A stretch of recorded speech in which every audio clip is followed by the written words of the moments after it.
Hello, I'm Warrant Officer First Class Thibeault, and I will be teaching you how to iron, flat press, and spray starch your DUs. So, what you're going to want to do is you want to get yourself an iron, set that to the highest setting, the highest heat that it will go to. With this method that I'm going to teach you, you have no risk of burning your uniform. You're going to want a book because that's what you're going to use to flat press. Clipboards also work, or anything of that matter. You want spray starch, or hairspray. So, hairspray, you want it to be the highest level. You see the 5 on there, out of 1, it's the strongest level you can get. You can get this at Walmart or Shoppers Drug Mart. You want it to be non-scented ideally, so that you don't go around smelling like hairspray. And you want it to be an aerosol can, so that you're not messing around with liquid starch or liquid hairspray, because that stains quite a lot easier and it's just not as easy to work with. And you want your damp cloth. So make sure that your cloth is fairly damp. Whenever you have a damp cloth in between your iron and your uniform, then you can't burn your uniform nearly as easily. The first thing that I like to do whenever I'm ironing my uniform is I start with the arms, because when you're doing your arms, the rest of the tunic has to dangle off the ironing board, usually causes wrinkles, so it's just easiest to get the arms out of the way. Undo the cuff button, make sure that there's no overlapping of the material so that you don't put creases in the arms. You do not want any creases in the arms whatsoever. It should just be consistent all the way through. You just want to get rid of all those wrinkles, like that.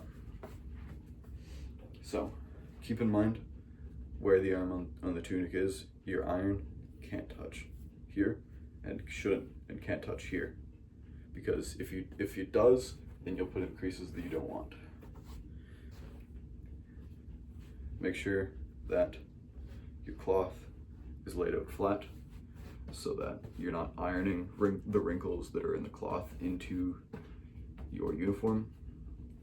And then use your fingers to feel where the actual arms are themselves, and then press somewhat firmly into the iron, and then with your wrist just move it back and forth, and then move it up the tunic.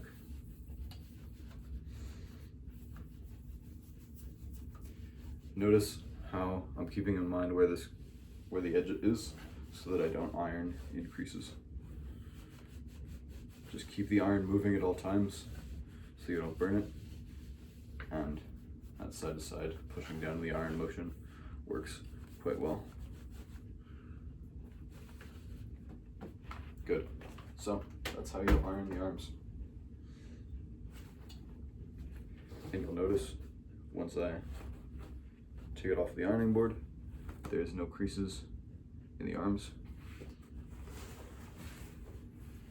It's just consistent all the way around, like that. All you're doing is you are taking out all the wrinkles. The next thing I'll do is I'll do the back of the tunic. Now, when you're doing the inside of the material, you don't really have to worry about burning it, because you can't see the inside, and burns will not go through the material unless it's a very, very severe burn, which, if you know what you're doing, you will not get. It's very difficult to do a severe burn on your tunic. So this is the inside of the back, so you can't burn it. Iron all the way up the back. Put a focus on where your tunic belt is, because that's usually where the most reinforced wrinkles are in your tunic, and put an emphasis on the edges, like this line here. And you're gonna want to move your tunic around so you can iron this bit here on the back as well. But the next thing you're gonna do is you're gonna iron your battle crease, which the battle crease is pretty much just this line here. Take your iron all above this line, leading up to the collar and the shoulder seams in there.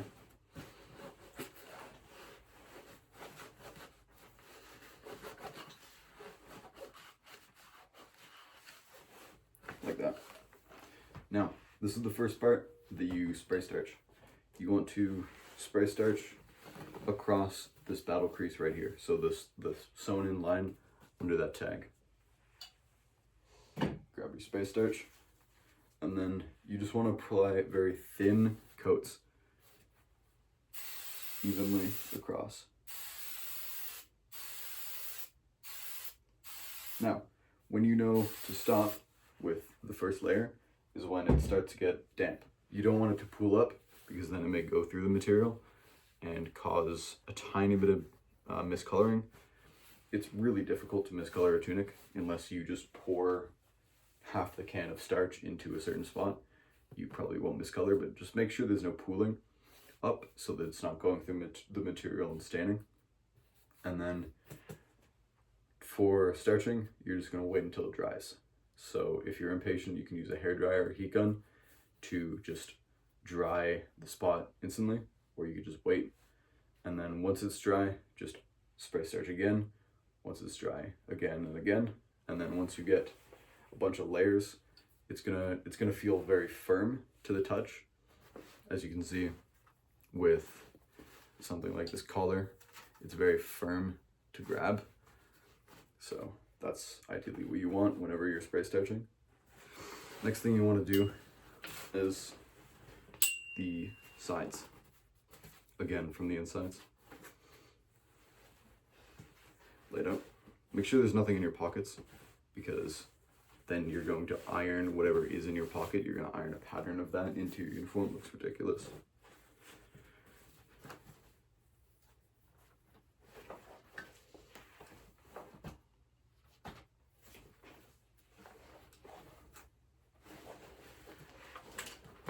And then just iron, again with an emphasis on the outsides, because along the seams is where it's most noticeable.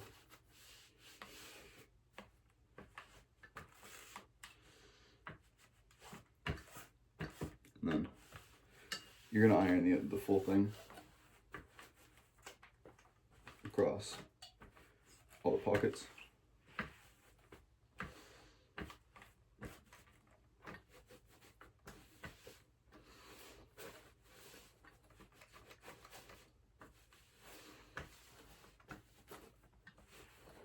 Just to put some emphasis on it, whenever you're ironing, you want to make sure there's a cloth in between the material, unless you're ironing the inside, because burns don't matter on the inside.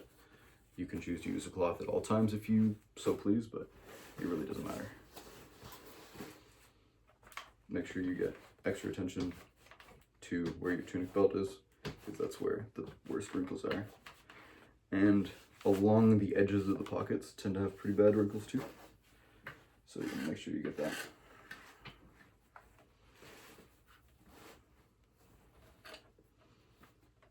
Now, the next part that you spray starch is going to be around your pockets. So your pocket is here. You want to do it around, under, and up, and directly above. And then the same thing for the smaller one. Again, apply light coats so that it doesn't pool through.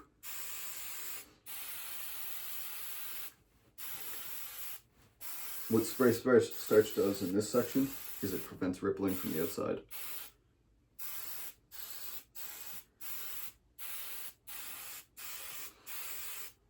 Like that.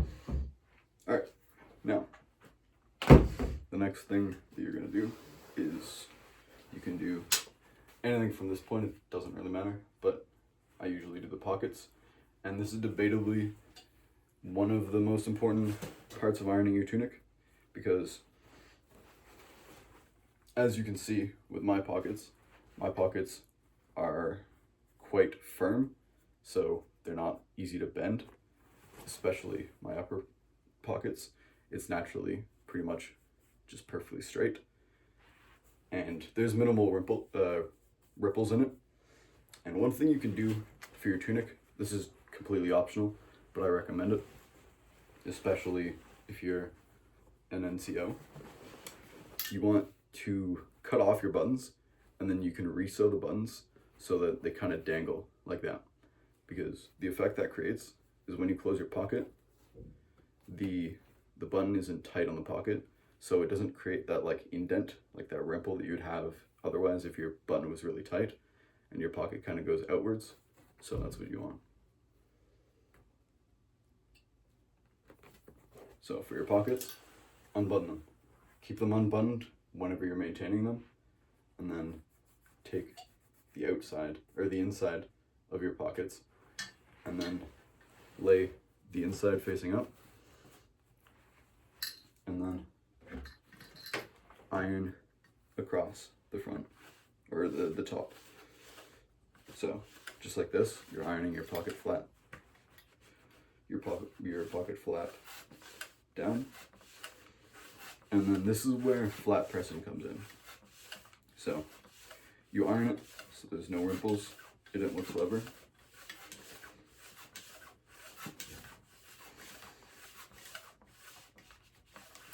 Very simple.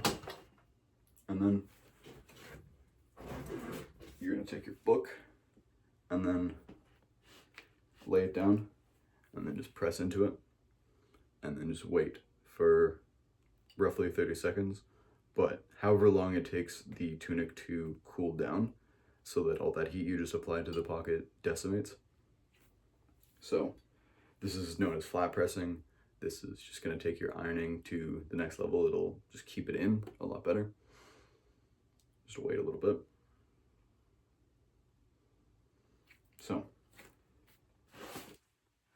when you take that book off, you'll notice that it's pretty much pressed flat. Pockets are going to eat up a lot of your hairspray, and it's going to need a lot more than a lot of things. So just apply even coats.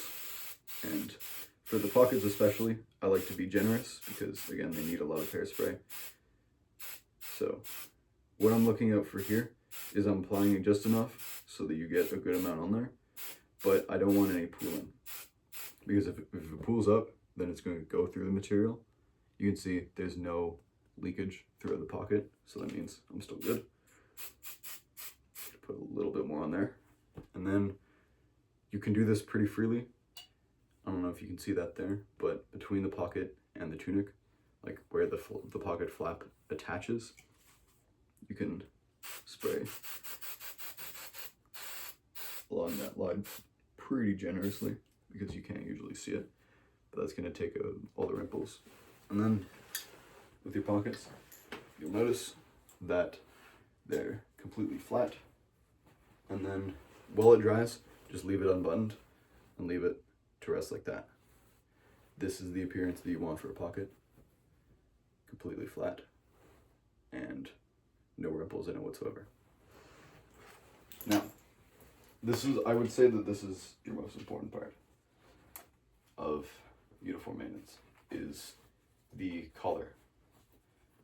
So for your collar, you're going to flip it inside out. So you have your collar as it would be normally. You're going to flip it up, and then you're going to take so this is the back of the tunic, the outside back.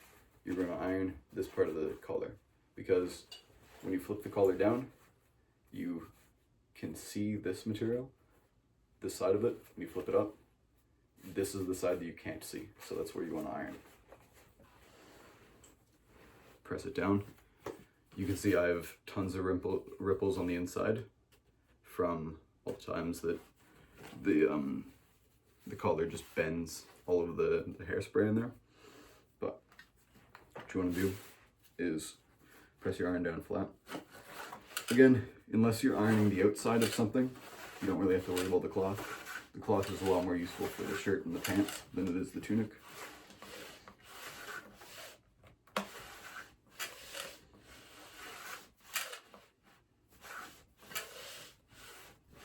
It's a lot more difficult for my collar, especially because of all of those layers of starch that is already in it, because those wrinkles are just reinforced in it, and it's almost like bubble bubble up, so it takes a little more elbow grease and a little bit more time.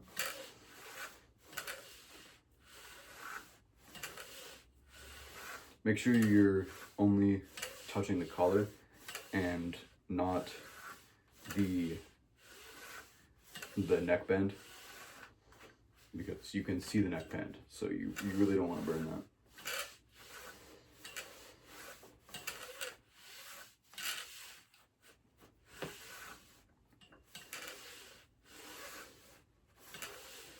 Now, your collar should eat up pretty much the majority of your hairspray, because that's the main thing you want to hairspray other than pockets and epaulets. So, iron it. Get your hairspray. And then apply it quite generously.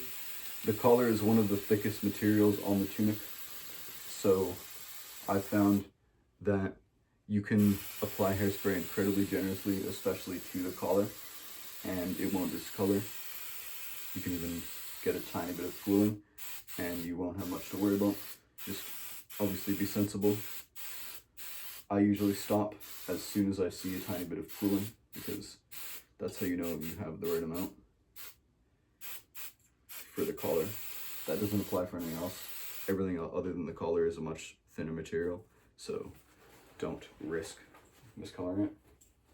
You can see that won't go through the collar because it's such a thick material. And then you can fold it down and let it dry. And then you can see the collar, it's, without touching it at all, it's just going outwards, and this is straight. There's minimal wrinkles in it. It's difficult because it's collar, but it's just sticking straight out on its own. The more you do this, the better form it'll take. So now, the next thing you're gonna do is I button up the tunic, and then I lay it flat, and you're gonna iron the lapel. So the lapel, so pretty much the equivalent to the lapel in the cadet tunics is just this part of the tunic.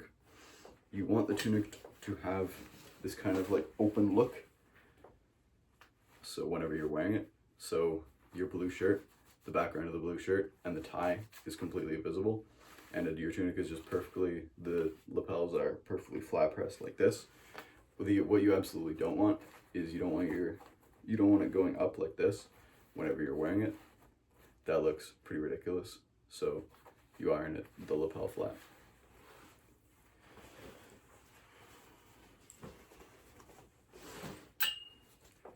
For this is visible. So whenever something is visible, you want to be very careful. You want to avoid burning it at all costs, because it will be noticeable. Take your damp cloth, and then for here, this flap is folded over the button, and it's just completely flat against the tunic itself. Lay down. And then for this, you always want to keep your iron moving so that it doesn't burn as well. If your iron is always moving and there's always a damp cloth, then you won't burn. But whenever your iron is stationary, just left on the material, or there's just nothing in between it, that's when you start to get burning, so you want to avoid that.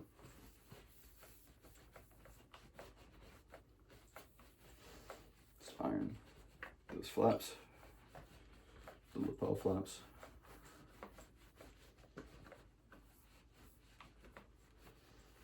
And then you wanna iron that pretty conservatively, because that is one of the easiest areas of the tunic to actually burn. So make sure that the cloth is plenty wet. Make sure you don't iron it for too long. And then what you can do is you can lift it up, and then you can spray starch whatever's folded back. Be generous, or don't be generous on this section. Be pretty light with your starching because it goes through. Because this part especially is one of the thinner materials of the tunic that you're going to maintain. Same thing on both sides. Don't freak out if it goes through a tiny bit. If it only pulls through a tiny little bit, especially in this section, then it most likely won't stain. It's only when you get a lot of pooling on those thinner materials that it's going to stain. So that's pretty much all for the tunic. You want to make sure that the fundamentals for the tunic are the pockets. I'm forgetting something, the epaulets as well, but I'll finish my thought. You want to iron the back, the battle crease, the collar, the lapel, the pockets, and you want to flat press the pockets. And another thing I didn't mention, now that it's coming to me, is you can flat press your, I showed you how to flat press your pockets, but you can also flat press your lapel. So pretty easy, just put it down like that, but it won't always be necessary. Just use your own judgment. If it's holding on its own and it's going to remain flat, you might not need to bother flat pressing, but the safe bet is always a flat press. You should also be flat pressing your collar and your epaulets. So flat pressing is just pushing a book into it until it cools, 30 odd seconds. So then you're going to undo your epaulets. And as you can notice here, this epaulette is very firm. It's difficult to portray through a video without actually being able to feel it, but it's very firm. It's, without touching it, it just snaps back to its place. So that's what spray starching does. Now, you have the outside, which you don't want to iron. You have the inside of the epaulette that you do. Laid out, this is pretty much the same procedure as your pockets. Snip off.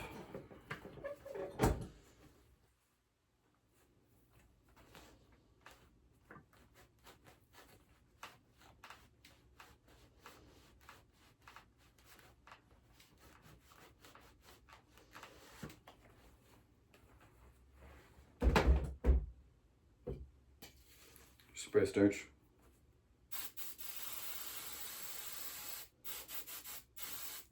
The epaulette is the exact same material or of consistently of thickness of the collar, so you can be very generous with how much starch you put on. And that's the epaulette. Leave it unbuttoned for it to dry and flat press it if needed.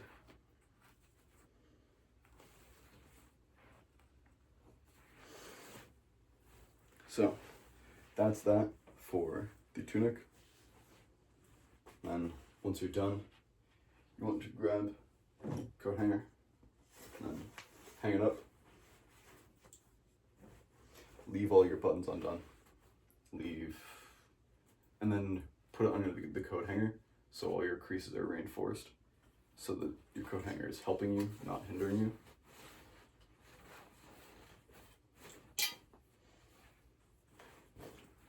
So I'm going to put it so that the epaulette is unbuttoned.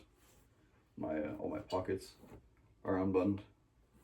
I'll go back and iron the rest of them later, but for the sake of this video, won't be. Now next, your pants. You can also iron your tunic belt. That's another thing that I forgot to mention. I haven't worn one of these in quite a long time, so escaped my mind. But you should iron the tunic belt. It's the exact same process of ironing it, flat pressing it with a book, and then spray starching. So, your pants. Where you want your creases and your pants. So on the front,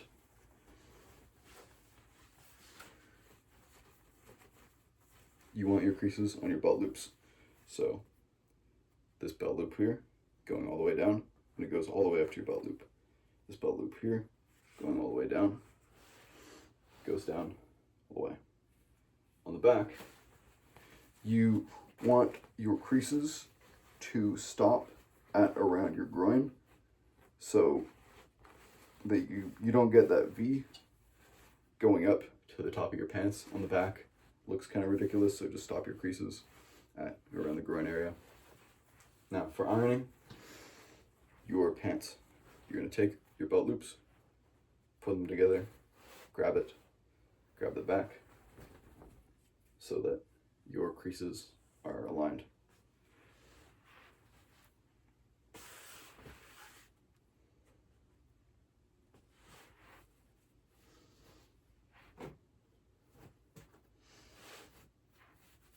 You're going to want to lay your pants out flat. And then you're going to want to take pockets, move this. You're going to want to take your pockets, turn your pockets inside out when you're ironing. The leg that you're not ironing, which is going to be the top one, the bottom one is the one you want to iron. You're going to take your pockets and then take your pockets and just make sure that they're not in the way of your ironing, because if you iron your pockets with them in, then it'll iron the pattern of the pockets into the pants. So next thing you want to check for, is it the front or is it the back? If it's the front, you iron all the way up. If it's the back, you stop around here. For the pants, you're ironing visible material, so it's very, very important that you use a damp cloth.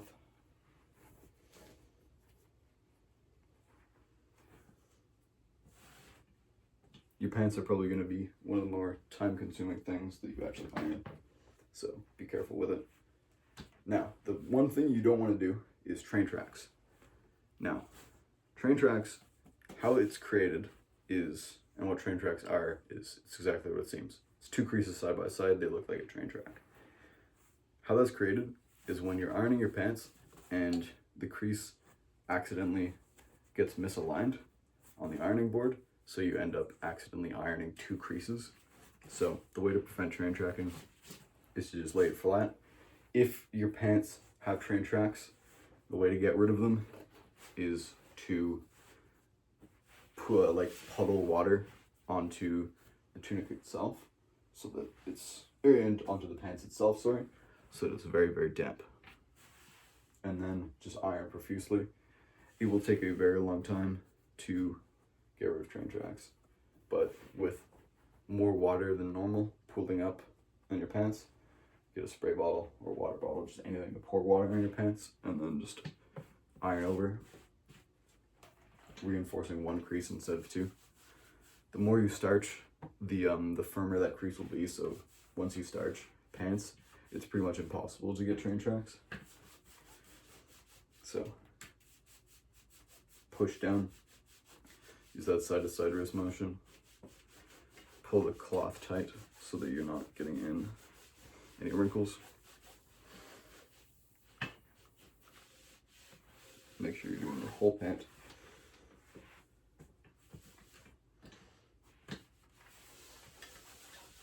And then I'll switch to the back.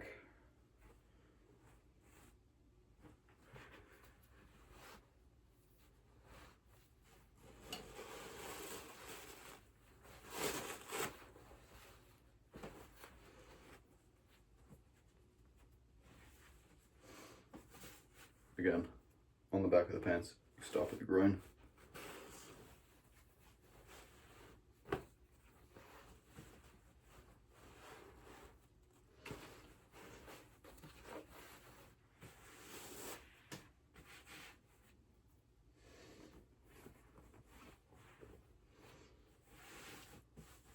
Make sure your creases are aligned. Make sure there's no wrinkles in the towel, the cloth.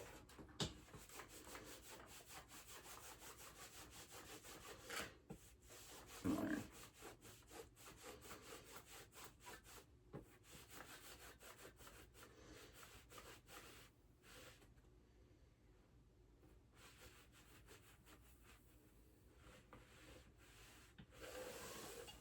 That's all you do for the back. For the front, you're going want to come back around to this side. Make sure the pockets aren't getting in the way of your ironing. Just fold the pockets back to pull them out and then fold them back. And then this is where the crease tends to fade quite a lot, so you want to put extra attention in making sure you don't train track up here. This is the most common place for train tracks. If you don't have them all the way down, they're probably going to be here. This is probably where you're going to mess it up, because this is where there's a lot of resistance to the creases. That's why it's tightest, other than the knee. So just whenever you're wearing it, you want to try your best to not put too much pressure on your creases. Just pull your pants, pull the creases away from your knee, or whenever you're sitting down, just try to not resist it too much and put it on the hanger properly.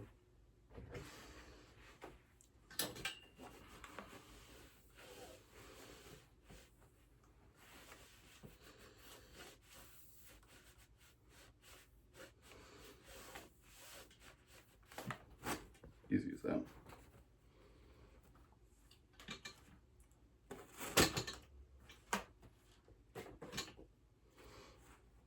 You got your crease going all the way up to the belt loop, like so. Fairly simple. And then after it's ironed, after you have one leg already ironed, you want to be very careful with that leg, because you don't want to get rid of those creases. I was a bit too quick with that. I'm going to quickly go over the same leg.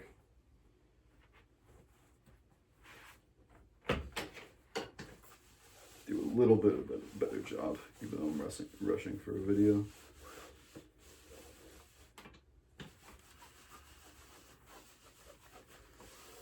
That'll be good enough for now.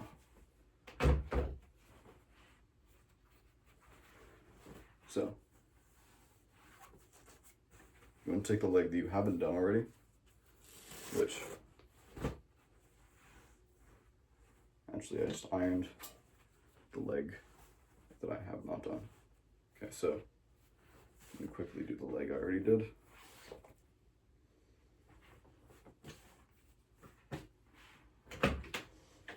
Yeah, as you saw when I'm switching between the two different legs, is that this is neatly folded up so that you're not forcing out those creases by just letting your pants be in a ball at the end of the ironing board.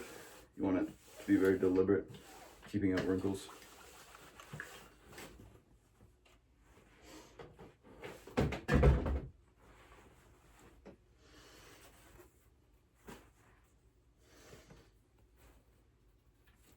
And then you want to make sure that you're doing both sides of each leg. So you're gonna iron, for this leg, you're gonna iron this side, you're flip it over, iron this side. This leg, same thing, iron this side, flip it over, iron this side. If you're short for time, you always want to iron the outer leg, or the outer side, so that, because that's where it matters a bit more for just your general appearance, but if you have the time, do everything.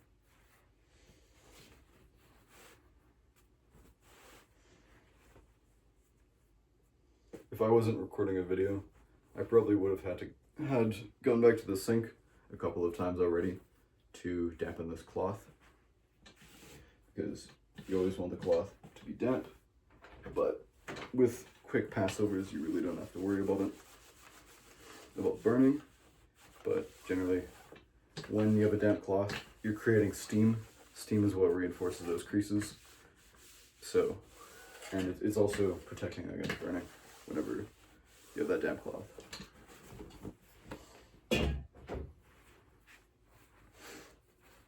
Get the front. You won't be able to see this probably because of the angle, but I'm getting it. I'm adjusting my cloth to do the very top, leading up to the belt loop.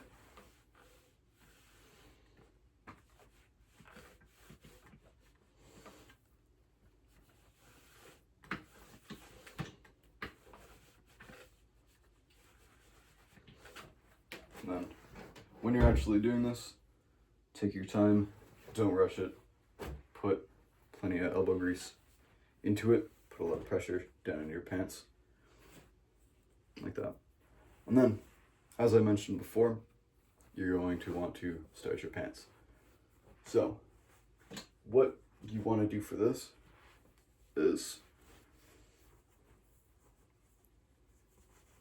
get your pants laid up held by these two creases, by these two belt loops. You have some specialized coat hangers that can do that quite easily, but you can also just hold them so that your creases are facing out. And then it's the same thing.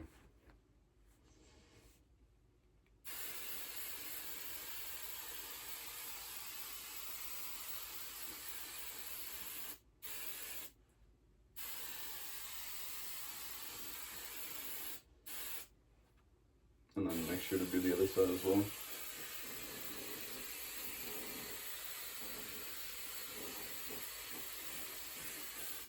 And then if you have older pants as well, the pants will just naturally start producing a lot of lint.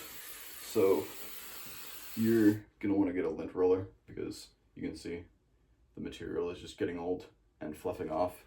And you can see the spray starch really highlights that, pretty much paints it white. So if you have older pants especially that are starting to come apart, like mine after having worn them for so many years, you just want to hit it with a lint roller before you head off to get out after it's already dried.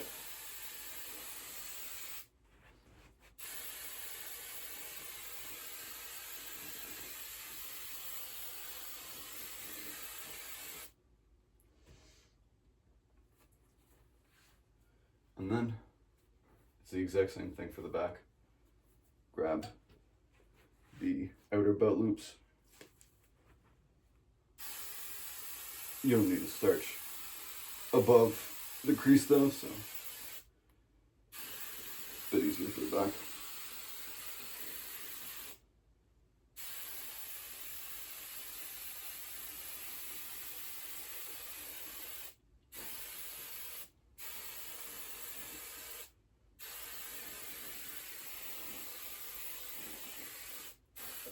Good. And then what you would do is you would wait until all of your layers of hairspray are dried, and then go back at it. So you can get a coat hanger that lets your pants dry, like hang out like this. So how you would want to hang it up is by these two belt loops and these two belt loops, like this, so that your pants can be out to dry like this. It'll dry a lot faster if it can get a lot of air.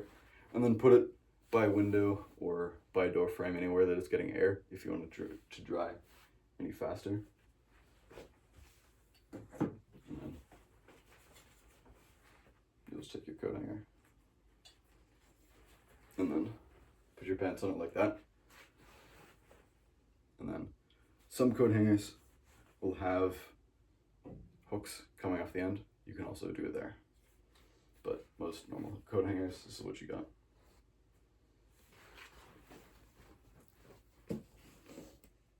Just gonna hang up your pants. And then by this time, your tunic is probably dry. So go back with the tunic, hit your pockets with another coat, hit your epaulets, your lapel,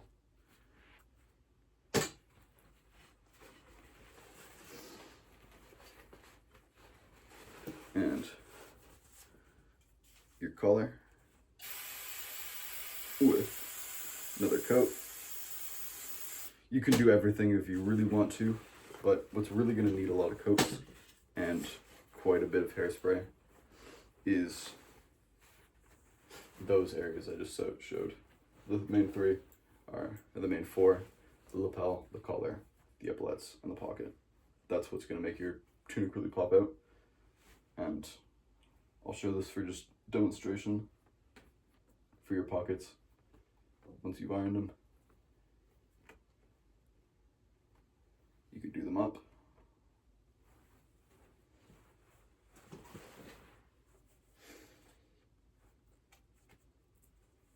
And then you'll see if it's done properly, then your pockets will be poking out and create this shadow under them. It especially helps when you resew your buttons to have more room. So you see here, the buttons are pretty much dangling, and you could do up to about an inch, so like 2 finger widths of your your button dangling. So your pockets are like that, but that's not necessary. What you really want is your pocket to be perfectly flat like that. So that's how it's done. The next thing is your blue uniform.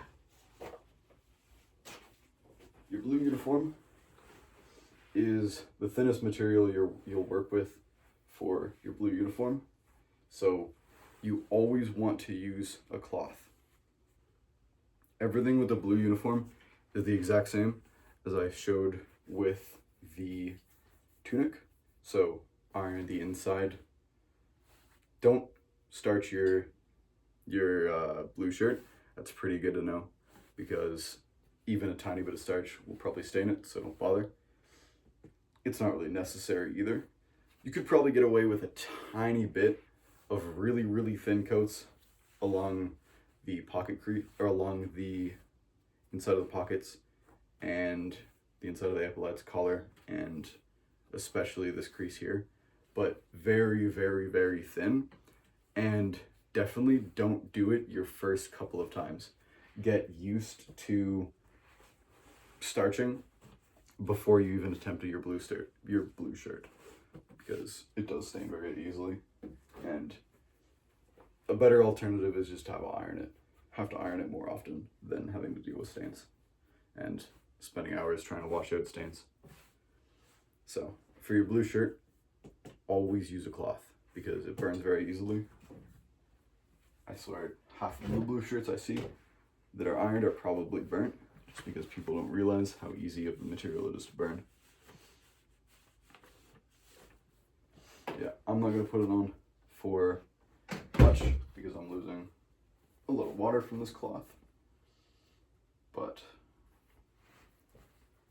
normally you would keep it on for a lot longer and just have those creases. The crease is aligned with the middle of the epaulette, so crease here goes up the middle for the alignment. Lay it down flat. Get out all the wrinkles. And then you don't have to worry about ironing into your armpit, because that's going to be naturally just very difficult to do, because it's always going to resist it.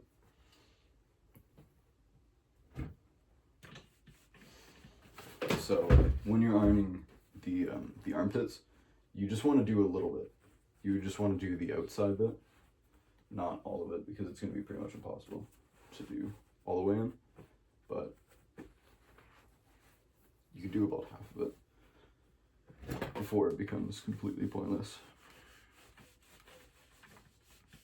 to reinforce that crease. And then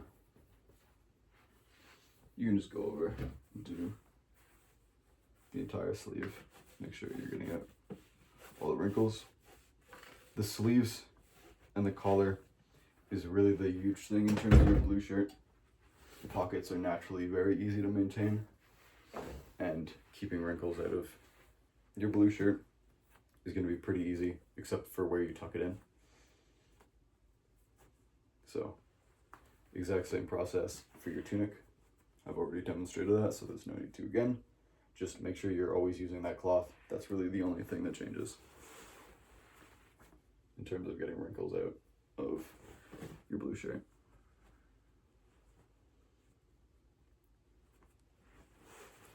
And just hang it up to cool off and dry if you use that damp blue cloth. So then you can hit everything, the nice thing about spray starching is it cools the it dries very quickly. So by the time you have done everything is probably going, most things are going to be dry, so you can hit it with another coat. And by the time you've hit it by another coat, there's probably either your pants or your tunic or something has probably dried by now. So you can just go over and keep on doing thin layers and layers and layers until you get a very thick and a very firm to the touch tunic. So that's all from me.